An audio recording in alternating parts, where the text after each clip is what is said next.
right, welcome to Season 2, Episode 25, which is also Episode 57 of the Retro Game Club podcast. With me is someone that I found within the Nintendo Giga League, Hugh. Yeah, yep. There I am, hitting character in Mario 64 and everything. Yep, you were in there with creepy Yoshi. Yeah. So what's been going on?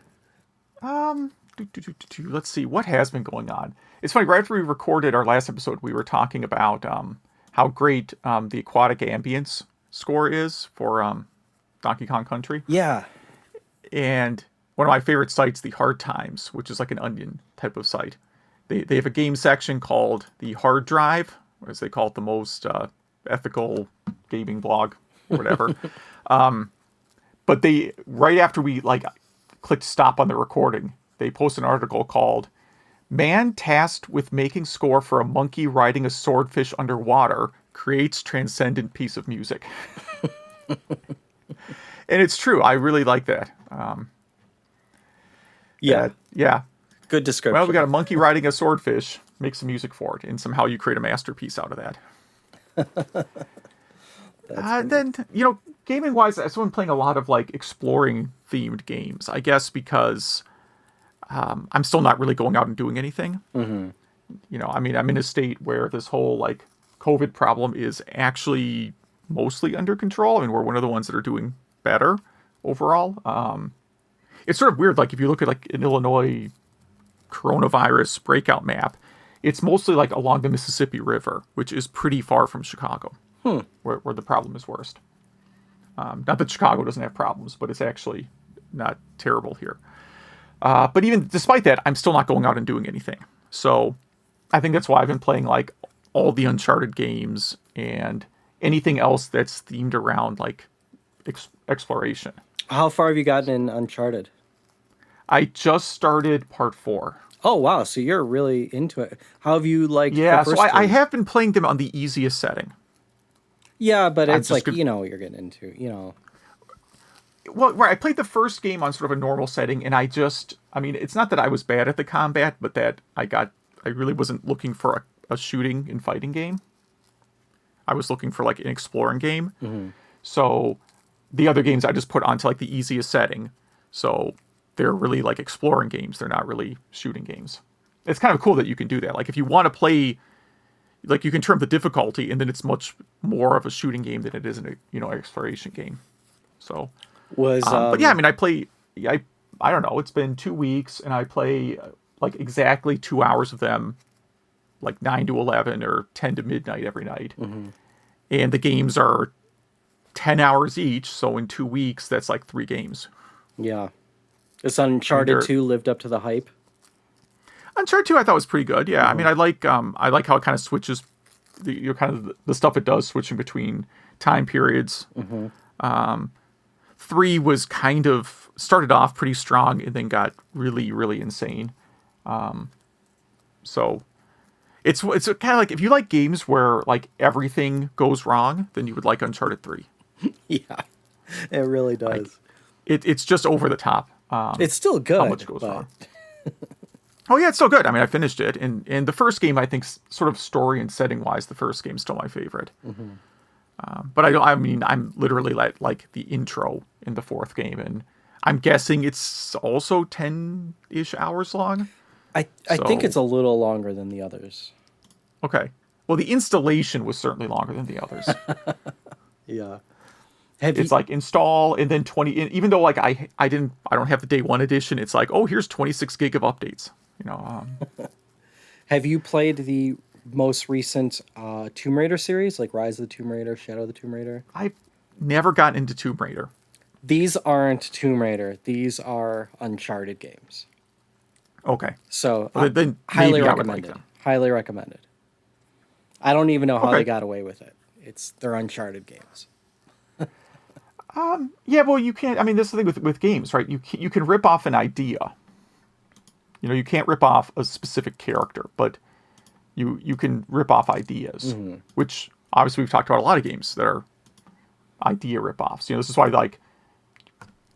the makers of Pac-Man couldn't sue the makers of Mousetrap. Yeah. Right, getting back to to retro games at this point. Yeah. So that's mostly what I've been up to, I guess. How about you?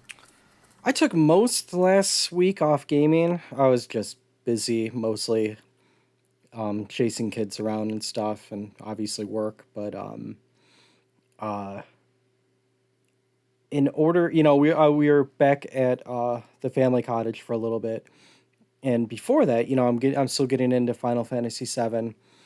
Like you, I play for an hour or two every night, other than last week. But I set up in my basement. I set up remote play for PS4. Yeah, I just tried it out quickly with a DualShock remote or controller. It worked great. Like, cool, I'll set this up on my Android tablet.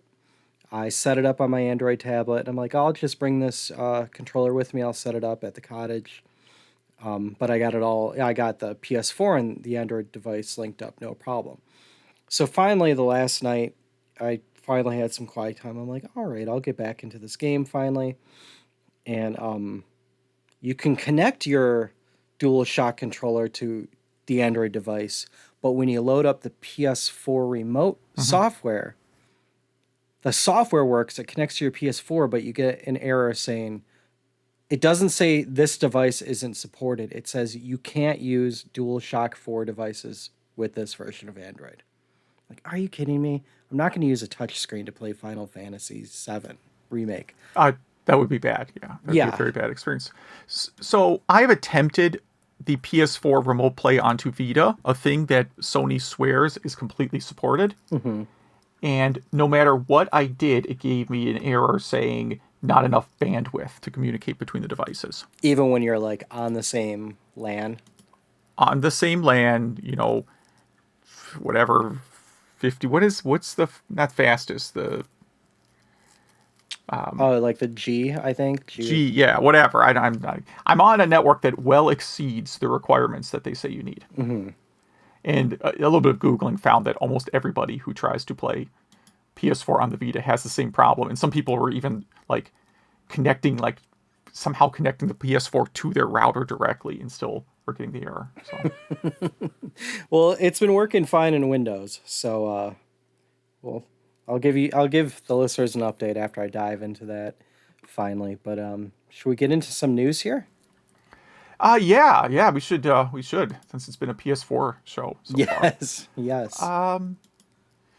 A thing that we're going to be making fun of later in Yes. this episode. The retro handheld that almost puts a Nintendo 64 in your pocket. So this is the latest cheap device to come out of China, and that's not a knock on China. That's just where these devices happen to come from. That's a little portable emulation box. I'm guessing this is just an Android device running a bunch of emulators. Yeah, it's a quad-core ARM, 1.3 gigahertz. The reviews say it's pretty okay. It runs most N64 games, but not all. But also it goes on to say that it's fine with like 16-bit and 8-bit stuff, but when you try to do like PSP and stuff like that, it just chokes. So I'm going to go ahead and say buyer beware on this one. What? Yeah, and I'm a little bit. I mean, I don't know. I don't know where you order these things from, but Probably Alibaba or something probably. like that. Yeah, I'm nervous about giving my credit card number to a place where I would order this from. It looks like you could actually buy them on Amazon though. Yeah. So You don't have to buy them with Bitcoin or something. yeah, I mean, I've already sold my soul to Amazon, so I guess that's fine. So it's called, if any listener wants to look this up, obviously you can click in the show notes, but it's called the RK2020. And yeah, I think I'll pass on that one. Yeah, I would like a device like this, but I'm not traveling anywhere right now, so what am I going to do? And also you have a Switch, you could always get like, some like the Genesis Classic cart and a few other carts they have. If you want your retro kick while you're on the road until you find something that could do it all, you know what I mean? Yeah. On NintendoEverything.com, there's a great article, really short article, about how surprised Sega was when they gave up building consoles, how Nintendo just embraced them. And it really goes to say when the CCO from Sega visited Nintendo, every single person at Nintendo said, "We love Sega. We're excited." Yada yada yada. He said like the entire company was just unified. Where, and that's when he really learned that that was Sega's problem at that time is there was no unity. I mean, we all know that between Sega of Japan and Sega of America, but I think even within Sega of Japan, it wasn't unified. So Well, right. I mean, they had, if you listen to Console Wars, right, they talk about that, how Sega, the U.S. and Japanese divisions, I mean, they were creating like competing hardware platforms. Right? yeah, I mean, just crazy. right, and yeah, I mean, Nintendo is really a top-down company, and I think you have pretty clear direction there. I mean, could you imagine like as a software developer, could you imagine your boss saying like, "All right, there's two teams of programmers. You're going to be doing the same thing. May the best team win." you know, Um, um, well, yes, I can imagine that, but I won't go into. a long I'd story. say if you work at a really large software company, that's not really shocking to hear. What do we got next here? Let's see, open source Master System Game Gear Converter. This title really got me excited because I thought this was like I thought this was a code project, but it's an open source layout to create a physical adapter, which is also super cool. I was like, ooh, we can I thought this was like a cross compiler, but no, it's to create your own Master Gear converter, a thing that if you try and buy on eBay, I'm sure is really expensive. Yeah, and this is for the 3D printed design case and PCB layout. So I mean, there are companies where you can just send this stuff to, and they'll print this stuff out for you and send it to you. So you don't have to be, an electrician or whatever to do this. But we should mention this is on RetroRGB.com, one of our favorite websites we'll be talking about a lot later. Yeah, and the cheapest Game Gear converter you can get, Game Gear Master System converter on eBay right now is they're asking 70 for that. It's not very cheap. That is not. No, I have. What was it? I have at least one sort of weird adapter thing. I got to look this up. That also goes for some insane amount of money on eBay. And I'm like, it's not even very good. So yeah, that's printing your own seems like a good idea right now. Yeah, and it'll probably be better quality too. I have a link to a YouTube video here. This is a trailer for a documentary called From Bedrooms to Billions, The PlayStation Revolution. And this trailer looks really fun. It goes from how PlayStation started to pretty much present day. It definitely gets into PS4 and PSVR. And a lot of interviews with everyone that, helped create all those devices, specifically Mark Cerny, or is it Cerny or Kearney? I never know. I've never heard it pronounced out loud, huh? I do not know. Oh, but every time I see a picture or video of him, I immediately think it's Dana Carvey. I don't know if anyone else does. He does look like a young Dana Carvey, but Dana Carvey's probably 60 now. So Yeah. But he's a very impressive Mark, not Dana, well Dana too, but very impressive individual. And I think this comes out in about a month, I want to say, on pretty much all your video on demand stations. So I look forward to giving you all my review because I'm definitely going to watch that when it comes out. I think this next one is yours. Could be. Maybe. Oh yeah, just this is just a tutorial that I thought was kind of interesting. It comes from vintageisthenewOld.com. That's one big continuous word. And it is just an article called Creating a TRS-80 Color Computer Fighting Game in BASIC. And they call it a commercial quality game, meaning you're going to build an actual decent fighting game in BASIC. That's really It won't cool. look as good as Street Fighter, but kind of a neat little article. Yeah, absolutely. I love that they have images of Yi Kung Fu and Karateka in here. Yep, and they also talk about they also give some emulator recommendations in here too, if you haven't played around with the TRS-80 color computer. We got a bunch of Doom news for some reason. On PCGamer.com, source code for the SNES version of Doom has been released. It's on GitHub. That's pretty wild. Yeah, release leaked. I don't know what the difference is, but I'm glad it's out there. Yeah. I forget, was this one Rebecca Heineman? No, it was not. So I heard an interview with the developer who worked on this. It was someone who was, I don't remember the name, possibly the person that put the repository out.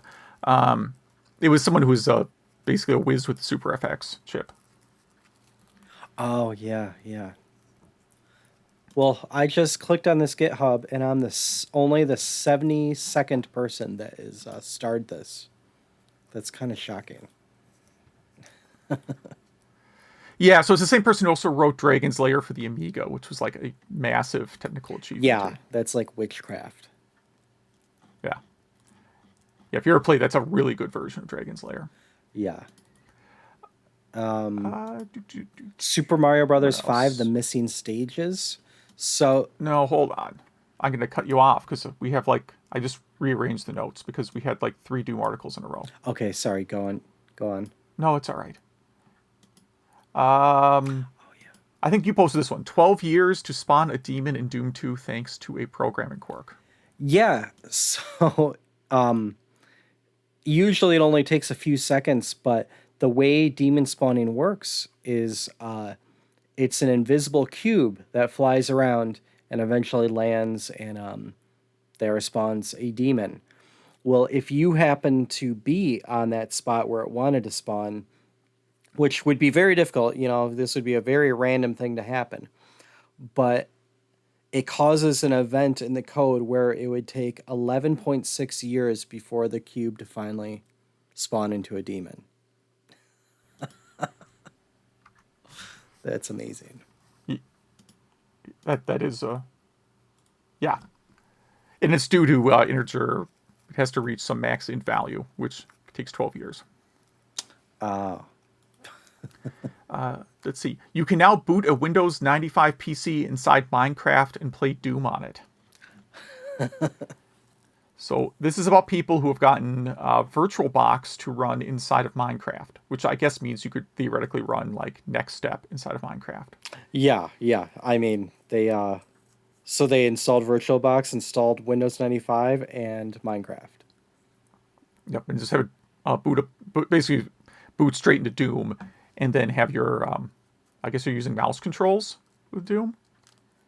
I don't know. It doesn't look very fun, but it is certainly a thing that someone did. Yeah. Yes. All right. What is next? What was next? Yeah, sorry, I was rearranging the notes. We have a hacker segment. By the way, speaking of hackers, when I found out the guy that hacked all the celebrities on Twitter was a 17-year-old, I immediately gave my 17-year-old grief about being an underachiever.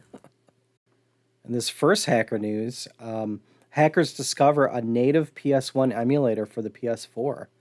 So apparently the PS4 has a PS1 emulator specifically to play Medieval, but if you explore the files, you can extract it, and they got a bunch of other just random PS1 games emulated in the PS4.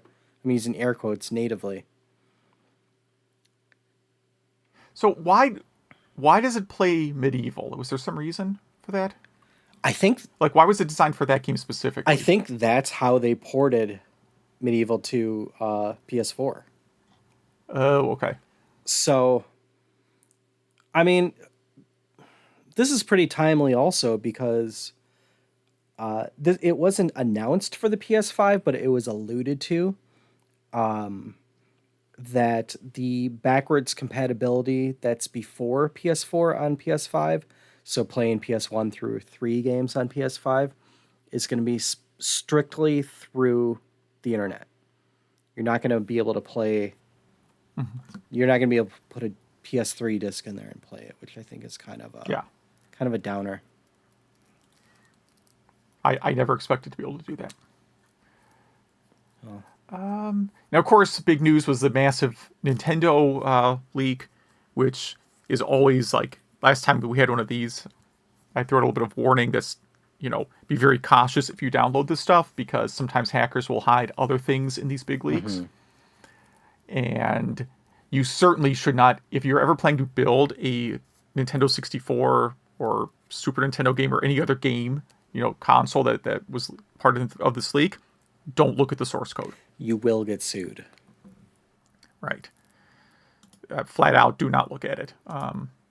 It's like, think the ending of Indiana Jones. Like, that's the kind of trouble you can get yourself into using leaked source code. Yeah. And this is crazy. And it has the full repositories, software or source code repositories for a DS emulator, Pokemon Diamond Pearl, Game Boy Advance BIOS, Game Boy Color boot ROM, Famicom, and NES ROMs, Star Fox 2, Zelda Link's Awakening DX, Yoshi's Island, Mario Kart, so many, F-Zero, Link to the Past, a lot of prototypes. Apparently Luigi was going to be in Mario 64, and Yoshi was going to look way different, and yeah, just insane. Yoshi's Island was going to be Super Mario Brothers 5, which, I mean, I guess it still is. They just just a little bit of different name. Yeah. I mean, the fact that they changed the game title is probably not that shocking. Just insane. And, I've been listening to a few other podcasts about this, and a lot of people don't know how they feel about this because people are lumping this, like software piracy, like downloading ROMs, is theft. But this is like a whole new level. This is stuff that was never supposed to be seen by the public. This is like looking into someone's personal journal, Yeah, and if you work on any large software project, right, you have all sorts of weird iterations that weren't ever meant for anyone to see.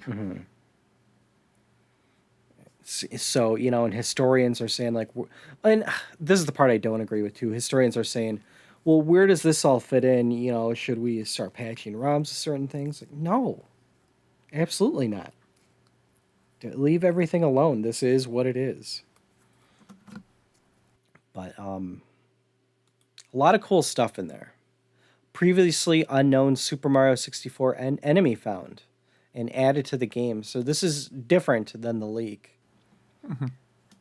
And what's the name of this enemy again? This is the He's called Motos. Yes. He's a giant bowling ball with claws. Yeah, and I could see why it was cut. It's not that cool. And King Baba and stuff like that kind of already do what this did, so no big loss there. But still kind of cool that they put that back in there. And Super Mario Brothers 5, The Missing Stages. This is not part of the source leak. This is a fan ROM hack. Yes. So I think it was last episode I talked about Super Mario Brothers Starlight, I think it was called, which I gave a glowing review about. This, I think, is by the same people. This is on romhacking.net, and this is not as good. Nothing wrong with it. I don't know how to do this. Not putting them down, but compared to the one I reviewed last episode, this one was a bit more glitchy. It was more puzzly, but yeah. Still worth it, checking out a YouTube video or something. And fans release Super Mario 64 3DS port following the PC conversion. Apparently it runs really good. The first video of it has already been taken down, so I expect. Yeah. The second video you could still watch because it's just I guess they can't take it down because it's like a video of. It's not direct screen capture, I guess, but it looks Yeah. pretty good. But I don't know how much better than Mario 64 DS this would be. You know, Yeah. and this is not two screens either. It only uses the top screen. It's only on one screen, so it's going to be worse then. Yeah. Yeah. I mean, I don't know. I'm never a big fan of these projects because, I mean, they always get taken down, and I really don't understand why you would invest so much time in something that 100% is going to get taken down. If you're gonna do this, do it for something for Sega because instead of suing you, they'll give you a job. Yes, it's very likely they will. All right. I think that was all our news. We kind of rearranged some stuff right before, so I think we hit everything. We did, Okay. yeah. I was just double checking. Cool. All right. Should we go into the topic? Yeah. All right. Well, as you all know, we reference RetroRGB.com a lot in this podcast. And we're lucky enough to do a quick interview with Bob, the founder of RetroRGB.com. And so here you go. All right, we have Bob from RetroRGB here, and if any of our listeners ever pays attention, we reference this site at least once an episode. Bob, welcome. Thank you very much for having me. Let's just start from the beginning. How did RetroRGB start, and kind of what's the whole premise of the site? It's funny because RetroRGB started because I wanted to get back into playing old video games. I'd gotten a Wii and I'd gotten the virtual console games, and then I thought, this is neat, but it doesn't feel right without the original controller. So then I hunted down a controller adapter and did like a mini review and just emailed it to my friends. And within about a month, I was like, this isn't good enough. So I got a bunch of old CRTs, figured out the best one, that would fit on a rolling cart, cut down the size of the cart to make it, eye level on my couch, and hooked up a bunch of consoles. And I was like, oh, this is perfect. And then out of nowhere, I was like, I distinctly remember seeing Sonic the Hedgehog in RGB when I was a kid at like an electronics boutique. So I was like, let me look into that. And there was no solid info. There was a bunch of info scattered across forums, and Mike Moffat had a page, and Chris Covell. Well, it was good info, but certainly not, not everything that you would ever need. Just kind of their thoughts on stuff. So I started putting this together, and there was so much info. I kind of just kept a Google Doc of it, and I figured, a handful of my friends might be interested in this. And my cousin Scott, we grew up playing video games together, so he was getting really into this.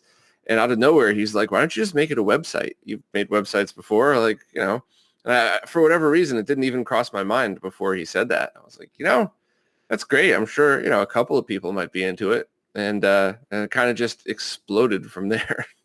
Nice. Yeah, I think it definitely exploded. Now you have YouTube channels. In fact, I was almost late for this recording because I really got into your last supporter Q&A video. I think you just posted.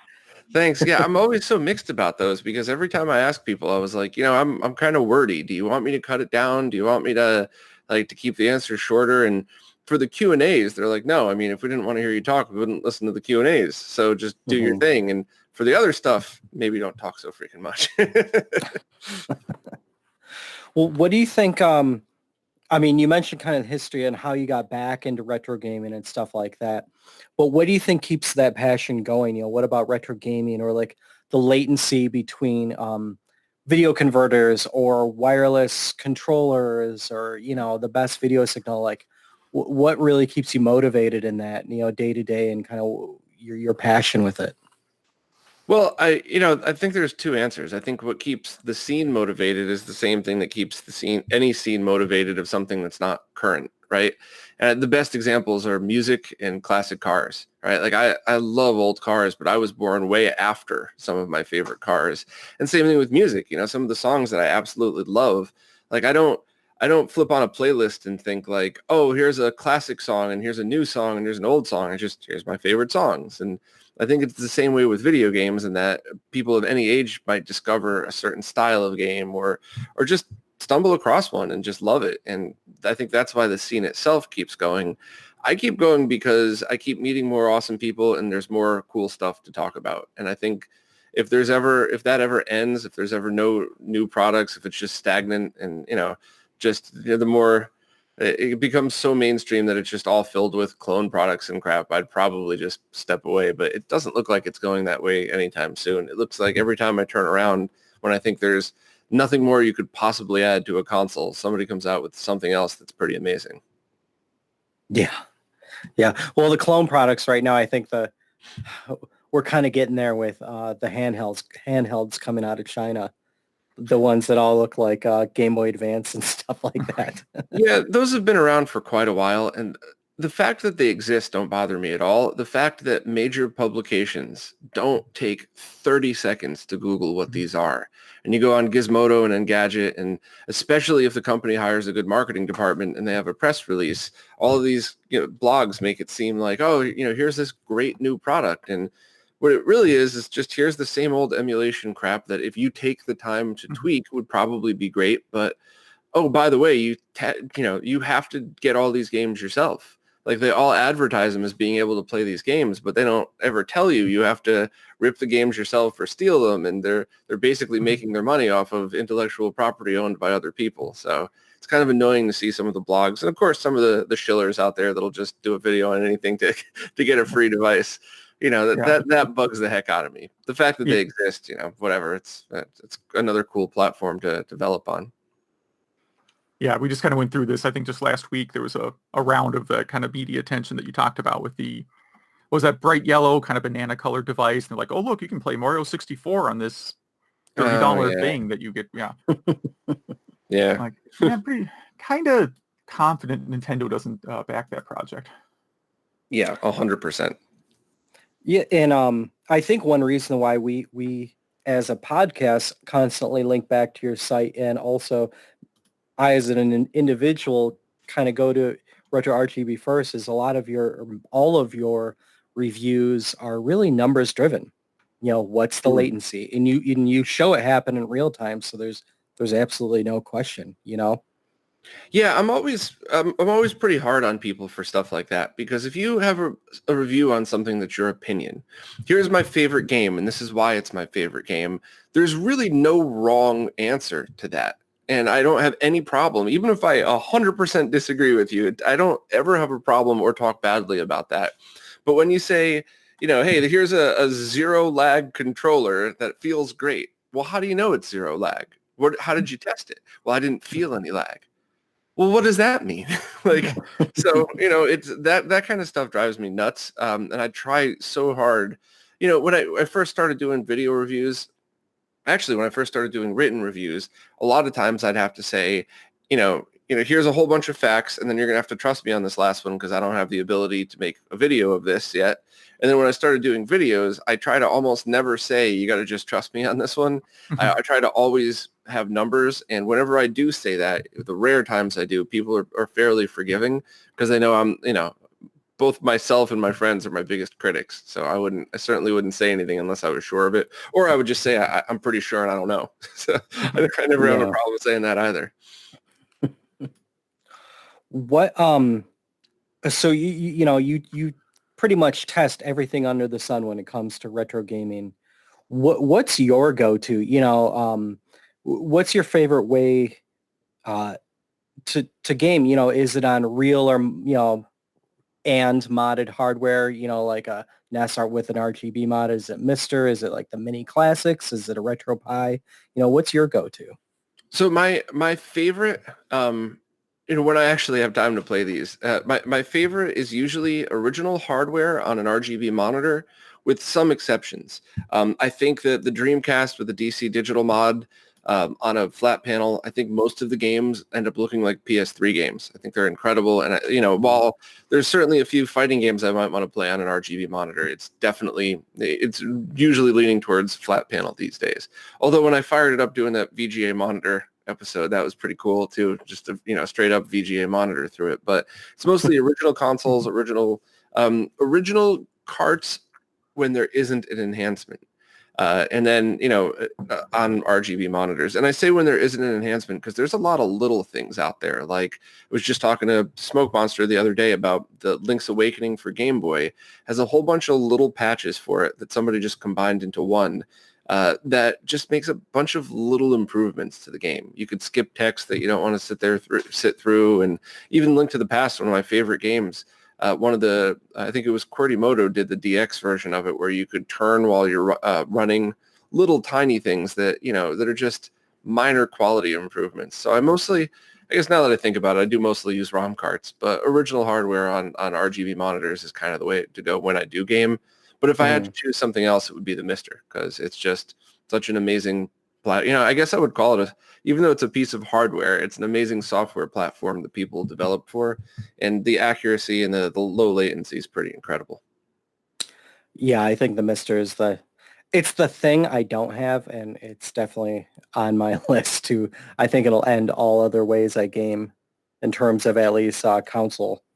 Well, there's still a few very major things that they haven't gotten to yet, and they might not be able to based on the platform. Like you'll never be able to plug your original cartridges into it. And if you do, it's going to be a very interesting way on how they get around some of that. And, the menu system and the interface, it's by nerds for nerds. I'm pretty good friends with one of the developers, and I absolutely tease all the time about that. Like, oh, that's easy. Just open up an X terminal and, enter 15 lines of code to change your resolution. And it's like, there's definitely some room for improvement on some things of it, but it's the platform that it's being built on is important. And it's also cool because the DE10 Nano, the little dev device that you buy that it's based off of, if something else ever comes out that's, I don't want to say better, but easier, provides a different experience, you could just take that and use it for a million other projects. So it's like a Raspberry Pi in that effect, where if you build a gaming thing on a Raspberry Pi and decide to use it for something else, there's a million things you could use that Pi for. Way more for the Pi than with the DE10 Nano, but still, Yeah. I mean, speaking of which, is there anything great segue into a question I actually have written down. Is there anything that, has not been invented yet that you keep saying like, gosh, will someone just build this thing that I could use? All the time. Yeah. And unfortunately, because I have no filter and because I don't mind bothering my friends, at least weekly, but probably more than that, a friend will get a DM at 3:00 in the morning like, hey, I just woke up. Do you think we could build one of these? So, yeah, it's all the time. There's a ton of stuff. A lot of it's already being worked on. Some of it, I guess the groundwork's being laid out, waiting for technology to catch up with the idea. But yeah, there is a lot of stuff out there that both for consoles and for accessories that people could still have and work on. And a lot of little simple things where if you're starting out your collection and you say, okay, I'm going to buy a CRT and a console, you would never need one of these. But suddenly when you have a bunch of stuff, it's like, well, how do I get from there to there? So a lot of small quantity stuff, like things that would never sell 10,000 of, but might sell 1,000. So, developers are a little less likely to jump on those because, I mean, it's fair, right? You're not going to take time away from your day to almost break even, maybe make a little bit of money. But that's where the open source stuff really comes in handy too, because you get a bunch of people working on it. It's a little bit easier. And usually I end up then buying the prototypes and footing the bill for that. So Yeah. Hugh, did you have any questions? No, I've been sitting here thinking about the mystery of Sonic 2 or Sonic the Hedgehog 1 or 2, I forgot which one it was, at Electronics Boutique on an RGB monitor. Because I was working at Electronics Boutique around this time, and we had these like old Commodore 64 monitors they sent us that we used for demo systems. And we definitely had the Genesis hooked up for a long time, but I don't think it was through RGB. Not that other locations didn't get an RGB cable. So I distinctly remember, I remember it. I was in the Trumbull Mall. It was Electronics Boutique downstairs. I walked in and there was a guy that was probably early 20s and I was probably 13-ish, 14 maybe. And I walked in and we were talking about stuff. And he's like, hey, look at that. I bet you've never seen a Genesis on an RGB monitor. And this is, pre-mainstream internet. So I didn't think to ask about any of it. I just thought, well, I have an RGB monitor at home. I have an old Tandy 1000. I wonder if I could use that. And then I went to Radio Shack and got a book about about how to wire stuff together, but it was completely useless because I wouldn't have been able to get the pin out of the Genesis. I wouldn't have been able to, so I kind of just, while I was a little bit fascinated with it for a while, I just threw it out the back of my mind because I'm like, there's no way I could figure out how to do this, and all of the stuff's expensive anyway. Yeah, like I sort of remember the Genesis looked better on the monitor, but it wasn't like true RGB. But then I think maybe my memory's like totally shot, but when the Atari Jaguar launched in Atari sent us a demo unit, I could swear that had an actual RGB cable that they shipped to the store, because we did have the Jaguar running on that monitor for quite a while. It didn't sell. There's nothing you could possibly do to sell the Jaguar to people. Was it a SCART cable, or was it a custom cable with like a 9-pin connector on it to plug into the Commodore monitor? That's kind of what I was wondering, that I don't remember at all. I never saw the back of it or anything. See, I think it was a SCART cable. I really do. But you hook it up one day and then you leave it running, and then at some point someone just takes the system home once it gets discontinued. And then I quit working there. I went back to college around early 96, right when the Jaguar was being cleared out. So somebody else who was working there ended up taking that demo unit home. We do have a lot of listeners that worked in stores also, so maybe someone will remember the Genesis. Yeah, it would be hilarious if the guy who worked at that electronics boutique who was listening to this. well, right, but I mean, each store was different. Like we also had monitors that were connected to a VCR, right, and we would play demo tapes from vendors. And then sometimes employees would just go and film like a run through of whatever Genesis game was new or a Super Nintendo game was new. They do like a Secret of Mana playthrough or something, and then put that tape in. It was like, because Twitch didn't exist yet. Right? The precursor to Twitch was you had a VCR connected to your Super Nintendo. Yeah, I was recording everything. I can't remember if the original VHS tapes I had when my cousin and I would record like the endings to video games when we beat them.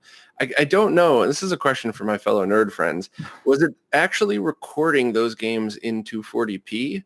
Or was it treating it like 480i, like most everything else in the composite video world? Because when I eventually transferred it over to a computer and uploaded it to YouTube just for fun, maybe 10 years ago or something, those were all treated as 480i, but that's probably because of the video capture device that I used.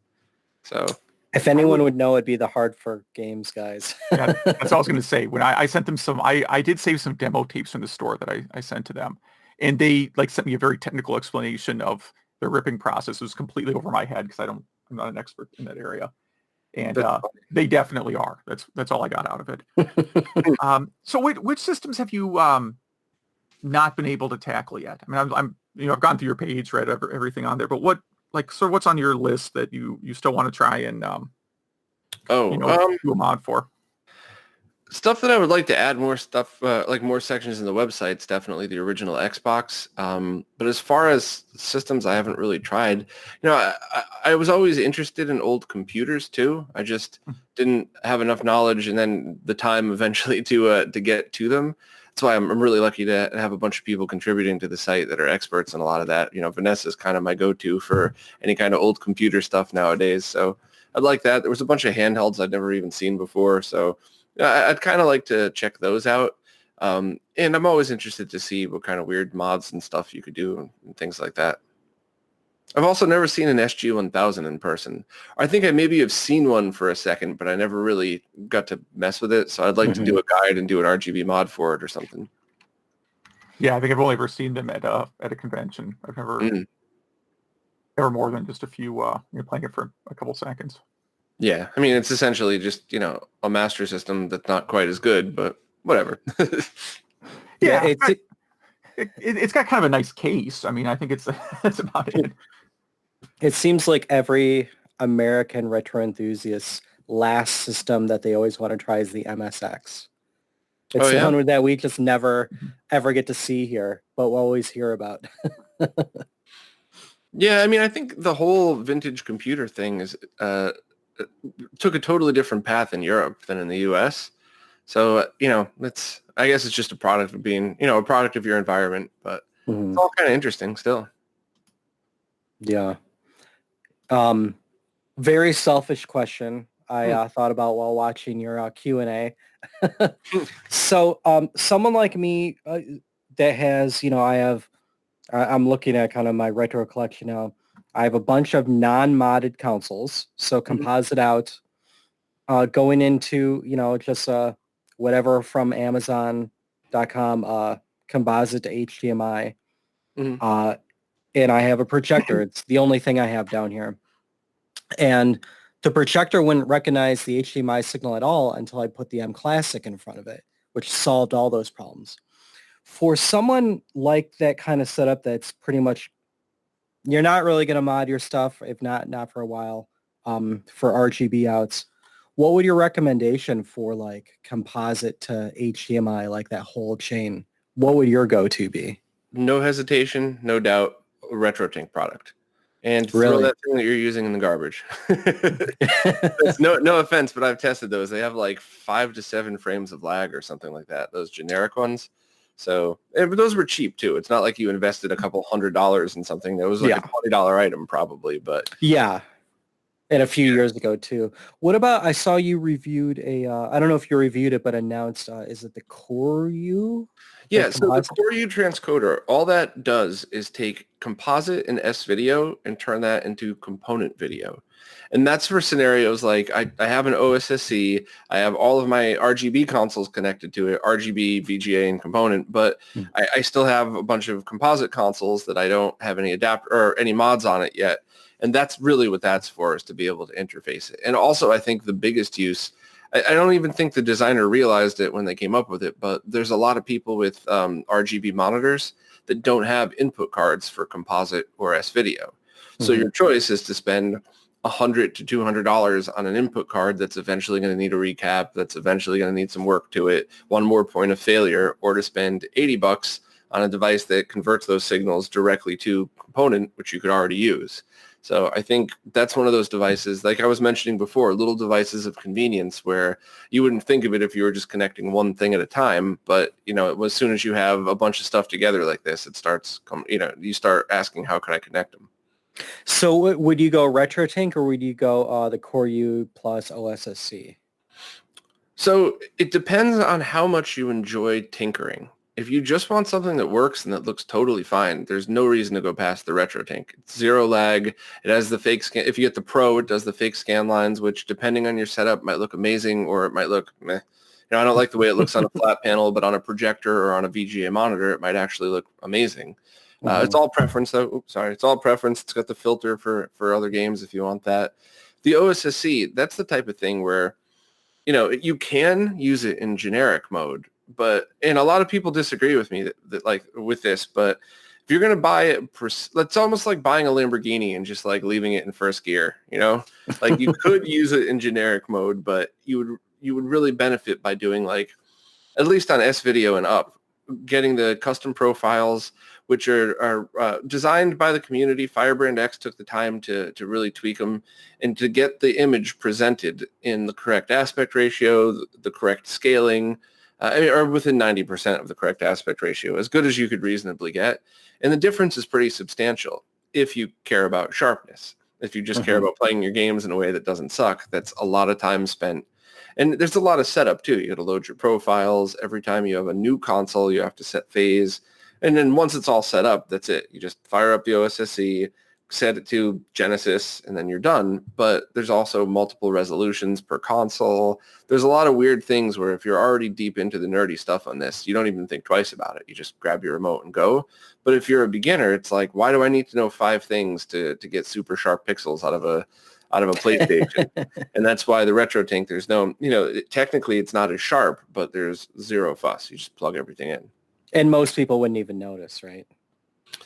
I actually think most people would notice. Just whether they care or not is really the end thing. And most people, I don't think, would care at all, because it's just, it's just, what are you chasing? To be able to play your games and with a good experience, or to be able to see the sharpest pixels possible. And there's nothing wrong with either of those. That's why I love that there's choices. Yeah. Well, we are a game club as a podcast. Is there any game you would suggest, 20 years or older? Anything like Odyssey to really, we've gone to PS2 a few times. Nothing that you wouldn't have already talked about. My 2 favorite games are Link to the Past and Super Metroid. And those are ones that I could play once a year for the rest of my life and never get bored of. They're just, it's just exactly what I want in a video game. A little bit of adventure, a little bit of puzzle solving. You have to think. You don't just blast your way through, but you do get to blast your way through quite a bit of it. It's not like a game that's only exploration. So yeah, those are definitely mine. And for the newer style games, I loved the Ori games. There's not as much shooting and smashing as I would have liked, but I really enjoyed both of those. I played through both of them. Mm-hmm. Very cool. Just last winter, I did a playthrough of both Super Metroid and Link to the Past. Nice. Mostly because it's Chicago and you have a lot of free time in winter. Super Metroid has aged just incredibly well. I mean, it's I did the Metroid Samus Returns recently, which is pretty good, but it something about Super Metroid is still significantly better than Samus Returns. I felt like. Yeah, the parry controls in Samus Returns, where you have to use the shoulder button, but then you're also playing on a handheld console that's awkwardly weighed because it flips open. So trying to get to the triggers might not. Yeah, there's a lot of things about Samus Returns that I felt took away from it. But if anybody's played AM2R, another Metroid 2 remake, that one, in my opinion, was infinitely better. It's a game that just one person rebuilt from scratch and took the entire game and redid the graphics and the music. The music's incredible in that too. So that's one where if you really want a good Metroid game that you feel like you haven't played before, even if you've just played through Metroid 2, it's definitely worth playing. Yeah, absolutely. Yeah. Any plugs you want to mention or anything like that? No, I mean, just, RetroRGB.com is the website, and there's the YouTube channel and the weekly podcast that's just kind of keeping everybody in the loop of what's going on, all the new releases in retro gaming and stuff like that. So cool. Great. Yeah, we'll link to both those. So yeah, thank you so much for being on the show, and thank you so much for keeping review stuff that we get to talk about on our show. Yeah, thanks very much for having me on. It's always fun to talk to fellow retro nerds. Absolutely. All right. Thank you. Thank you. Take care. All right. Well, thank you, Bob, for spending some time with us and letting me ask my personal RGB questions. Kind of took advantage there. But seriously, anyone who's into retro gaming and wants to make their stuff look better or run better, go to that website, weekly. RetroRGB is... it's fantastic. Should we dive into some Game Club? Yeah, let's do that. Can we do yours first this time? Sure. Why not? So I did Montezuma's Revenge because I had been playing Uncharted, and a lot of Uncharted is you're exploring a old temple and then falling and dying. And Montezuma's Revenge is a sort of early platformer game. It was originally created in 1984, and it's on everything. What'd you say? I mean, it's on Atari 2600 even, right? Mm-hmm. So it was kind of heavily ported, and I mean, it's an idea. You're an explorer, very sort of stereotypical. Got the big explorer hat and all that stuff. And each screen in Montezuma's Revenge is kind of a self-contained puzzle, right? Other than sometimes you get a key in one screen that you have to use in another screen, but it's not like a free flowing. I mean, it's an old game, right? You're not actually seamlessly flowing between screens. You go to one screen, you jump over some snakes, try and avoid pit traps, get the item, move to the next screen, right? And it's really, really hard. I mostly have played. Back in the day, I played the Apple II version a lot, and this time around, I played the Master System version just because I have it. And, I can get 10 or 12 screens maybe into the game most of the time. With save states, I can get a little bit further. Mm-hmm. But there's a lot of rooms that are just based on, seems like single frame timing. Platforms are going to appear for a second. You have to jump on them all within half a second. And if you're off by even one frame, you're done. I know that because I couldn't make it past the first screen. I died. You couldn't make it past the first screen? The first screen where you have to get that key that's kind of underneath you. Mm-hmm. Couldn't do it.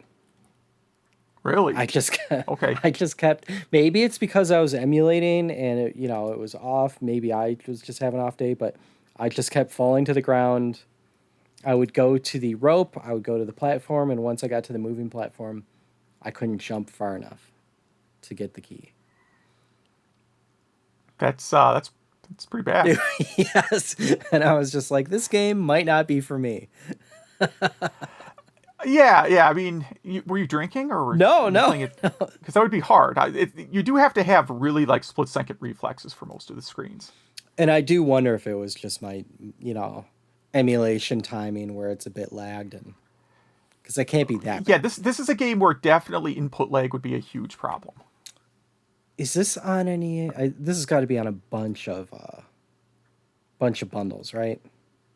I don't think so because it was a Parker Brothers game, and that stuff has kind of, I don't know, disappeared. Like, yeah, I don't know if I've ever seen a Parker Brothers video game collection. Yeah. Now, some other stuff was licensed, right? Because they did, you know, Frogger ports and that kind of stuff. And this might be one of the only original games they did. It's hard to say. I don't really recall now. But yeah, I mean, I still think the game's kind of fun. I mean, it's super difficult, right? But I think it's like, it's one of these games I think influenced a lot of later games. Like, I don't think you get a game like Spelunker without Montezuma's Revenge first. No. Actually, Spelunker's the one I don't like. I like Montezuma's Revenge. I've never really liked Spelunker very much. But I mean, they're very, very similar games. It's hard to believe that, you know, the creators of Spelunker did not play a lot of Montezuma's Revenge. Yeah, I mean, even something like what's the game I'm trying to think of? Hero for 2600. Yeah. I mean, the way you get through the levels in that almost, you know, owes something to this game as well, you know. But yeah, I'll have to give it another try when I'm on real hardware because it just was not working out for me. Yeah, it is hard. All right, you want to talk about Short Circuit, which is not based on the movie. No. And there is a Short Circuit movie video game, so Googling for this one is a bit difficult. So this was recommended by Dagan, our previous guest, who did the Apple II GS emulator. And yeah, so this was coded by David Schroeder. Apparently, accidentally, a doomsday bomb is going to go off, and you need to shrink down and go through various microchips and disable them and disarm them. And I feel like this has very Lode Runner like graphics. It's actually a pretty impressive game for the Apple II. It's definitely a product of its time. It looks like it was coded on the Apple II. But a lot is happening on it, more than expected. This game is deeper than it looks. You know what I mean? The gameplay isn't too bad. I didn't get too far. I watched a video before trying to play it myself. And you know how that works. It's like watching someone skateboard and thinking you could go out and do a kickflip. You know what I mean? It just looks easy. And I was not very good at it. But again, I didn't have time to give it too much time. And it took me a while to get an archive.org floppy running. The first two I tried just didn't work. Well, they worked, but no controls worked. I could press enter and that was about it. Yeah, I would give this a recommendation. I did not complete it. I did not see the ending simply because someday I do want to complete it. Were you able to dive into this one at all? No, for whatever reason, I can't get this emulator to work in Chrome. Maybe it's a Linux thing. I don't know. But I wasn't able to actually get it running. What would it do? It just wouldn't start? Well, it will start. I've had this problem on other archive.org things where the thing starts, but no keyboard command is recognized. I'm thinking maybe I don't know. Maybe it's one of my 900 JavaScript blockers that I've installed. Like, could be something like that. But I've had this on many archive.org games that just flat out won't play. Yeah, and I was gonna try this on an Apple emulator for Windows, but I just didn't have time this week. So that's actually what I'm waiting for, to really get back into this game and try to complete it, because it really did look interesting, and the level design was really creative. I want to call it a puzzle game, but it's a lot of timing too. It's almost like a pre-platformer puzzle game, if that makes sense. But want to shall we move on? Anything else to say? Yeah. What games do you want to talk about next time? Well, Bob said a link to the past, so that's what I'm going to pick. We have not done Link to the Past yet, have we? No. And I was going to pick Super Metroid, except that game I have not gotten into, and I want to wait to... It's just one of those games where at that time I just didn't get it. You know what I mean? I understood it. It just got past it. Yeah. You don't understand why people liked it. No. I just never owned it, and then Well, it's on the Switch, right? It's on the Switch collection of Super Nintendo games, I'm sure. And when I played through it last, it was on the Super Nintendo Classic, which I like because you have the controller. No, it feels like a Super exactly. Nintendo I think my point though is that I want to spend a lot of time with it because it's so cherished, and when we do games like that might take a bit of extra time, I'll usually start the game a week in advance than Game Club, so I could really try to get as detailed as possible when talking about it, So I'm just going to hold off on that one. I've beaten A Link to the Past a lot. I'm going to give it a go again this week. And what are you going to do? I'm going to stick with the jungle exploration theme one more week, and I'm going to do Pitfall. I love this game. Yeah, I mean, I don't know if it technically invented the platforming genre, but it, for all intents and purposes, invented the platforming genre. You probably don't remember this, but in your previous podcast, I emailed you guys about Pitfall having amazing audio, and it wasn't until after I hit send and you guys read it that I realized I was talking about Pitfall 2. It's just like, which had music. Yeah, which I was listening to the podcast. I was like, oh my God, I sound like an idiot.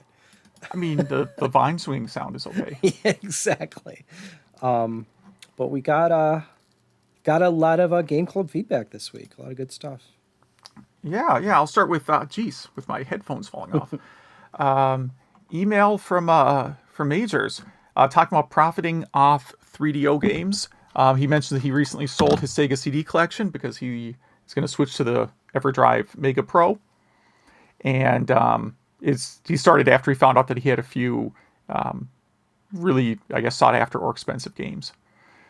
Yeah, when I saw how much, like I'm going to keep my copy of Snatcher, but I saw how much that goes for on eBay, I was like, oh. Could also got a kid going to college soon, or I could have Snatcher. All right. Comment about everybody had that one friend with an Amiga, and he had he and his friends had PCs, but he had one friend with the Amiga 500, and that they used to play a lot of demos they got off BBSs because the Amiga had a modem. The 500, you could buy a modem for it. It didn't come with one, if I remember right. At least I remember having a separate modem for it. The new Sega Astro Mini, he's just glad that Golden Axe 2 is getting released. Let's see. Why can't I read today? Okay, Told Jim and Earl. He did play along with us a little bit this past week, and like I said, it's a very low-stress game with immature humor. So that's a good pick. I guess we posted a question on something called social media about what series of 3 or more have you beaten? And he mentions Phantasy Star, because he played the first game back on Master System and was really anxious to get the second game onto the Genesis when it was new. And played the third release. Sounds like he didn't like it quite as much, but bought the fourth one and didn't finish it until recently. Interesting. Yeah, 4 is kind of considered. I think most fans consider 4 to be the best. 2 is really tough. I've probably mentioned on the show before. It is so hard to go back and play Phantasy Star 2 right now. They need a remake. Another series, he mentions Castlevania. Beat the first 2 on the NES, but never cleared part 3 because that came out when he already had a Genesis.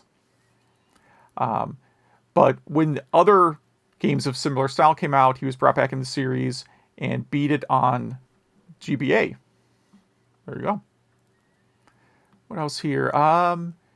Would like to hear more PSU talk. Yeah, for people that don't remember, I bought that 3-in-1 adapter for my Genesis 32X CD. I talked about it a bit too long, probably, but he disagrees. Yeah, we could talk about it more. You could describe the shape. I'll start a podcast about gaming PSUs. How about that? Yeah. Shantae Game Boy Color re-release. Limited Run Games is releasing Shantae on Switch as a physical cart. And as a physical cart for Game Boy Color. Yes, I think we did forget to mention that. Mm-hmm. Question. If Limited Run Games manufactures less copies of their version for Game Boy Color versus the original 2002 release, does it make it more rare or collectible than the OG one? I always think the original one is always more collectible than any reprint. But that's still an interesting thing to think about. Right. Like, Target or whoever has reproduction Star Wars figures that look like stuff from the 1970s. If nobody buys them, maybe they're technically more rare, like as in fewer were sold. But the old 1970s ones are still definitely more desirable for people. Oh, yeah. And sounds like he enjoyed the interview we had last week with Dagan Brock, because he had never really used a GS. He had used it once in 7th grade. He says friends wanted to impress him with a game called Tones in Tone Town. That's a Task Times in Tone Town? That's a misspelling. Task Times in Tone Town. It's one of my all-time favorite games. Oh, okay. I am not familiar with it.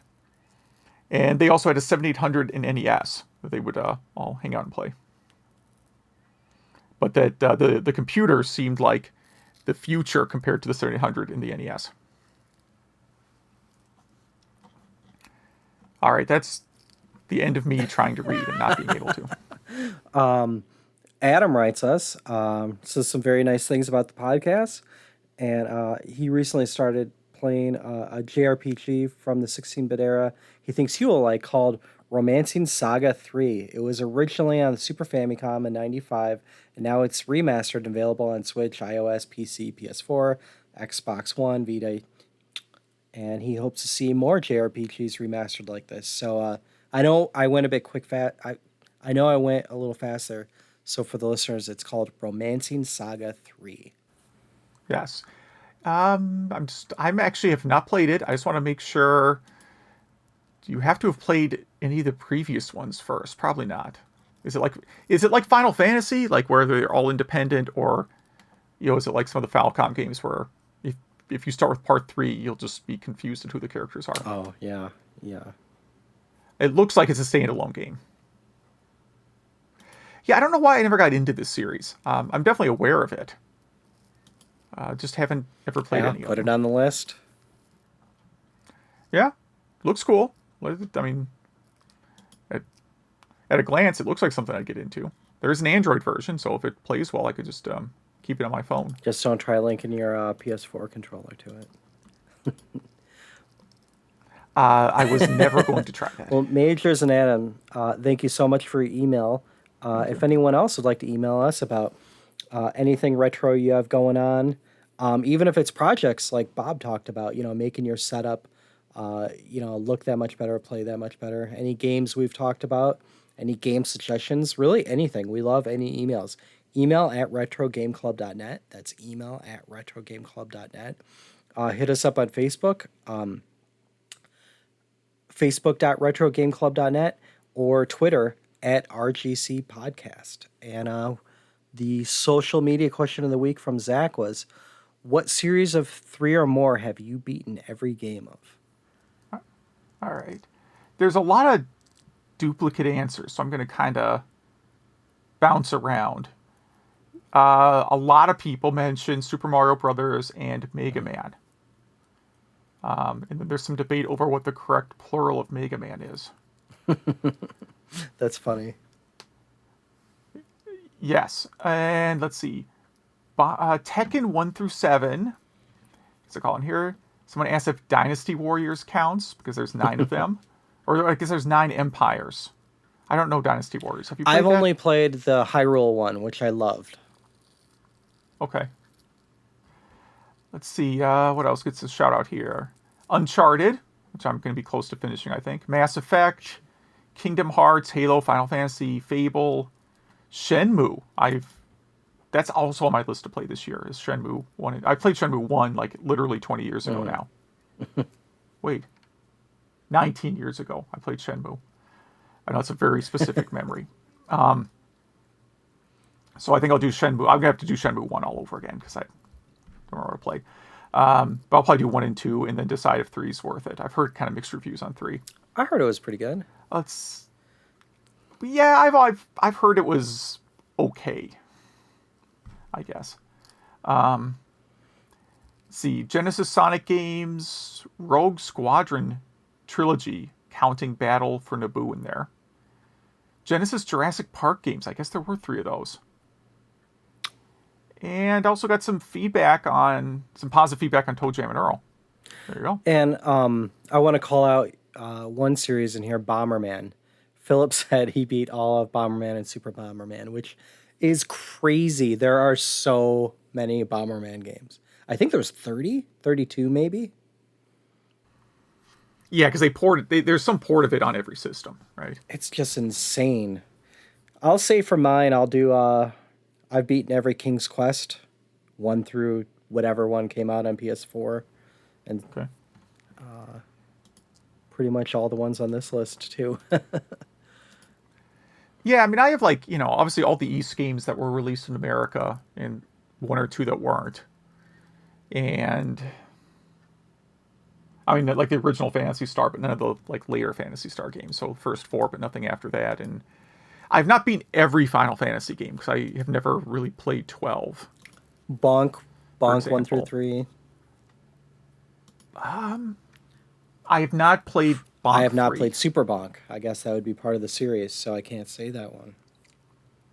Yeah, and there's Super Bonk 2. And then there's Game Boy Bonk. Oh, I heard Game Boy Bonk is not good. I thought it was all right. I think it's all right. Yeah. I mean, it's for Game Boy. You have to kind of take it with the grain of salt. I guess I've beaten every Katamari Damacy game. Oh, no, there's an Xbox 360 one I've played. Beaten those. Yeah. I mean, stuff like Trails in the Sky, that's a 3-part series. Where you definitely cannot play the 3rd part first, or you will be completely lost. So stuff like that. I'm sure there's others that I'm not thinking of, because I've played a lot of RPGs. Well, I think that pretty much wraps things up. Yeah. It's middle of the day on Saturday. Neither of us been drinking, but neither of us can talk. So I don't know what's up with that. So thanks for listening.